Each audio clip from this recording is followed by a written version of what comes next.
So we are at Don Ramon Gonzales Memorial National High School and we are dropping off books to give to Tumbod Elementary School. Ayan. So we are giving 4 bags of books.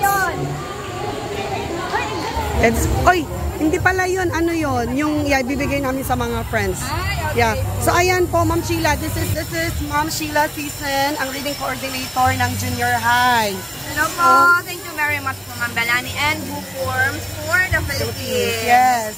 Okay, so hopefully we'll see you next year na lang. Yes, ma'am. Okay, Next year yeah. po. So it's been really fun working with Don Ramon.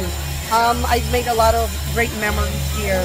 And made a lot of new friends too. Yes, ma'am. Yeah, thank you po. Sige po. Good Yes, luck ma'am. with Thank you, everything. ma'am. Pakisabi na lang kay Sir Matchat. Yes po, Hindi yes ko na po. siya nakita. So, okay. See you again next Okay, sige po. Okay, thank you. Kaya kasi Alcantara na. Kayo, oh. Ayun, meron akong special guest. Yan, sinamahan ako ng aking butihing asawa na napakagwapo at napakabait. Here's Don Ramon. Pumunta si Karian doon sa picture. Ayo, oh. Kas-kas nga datay sunan.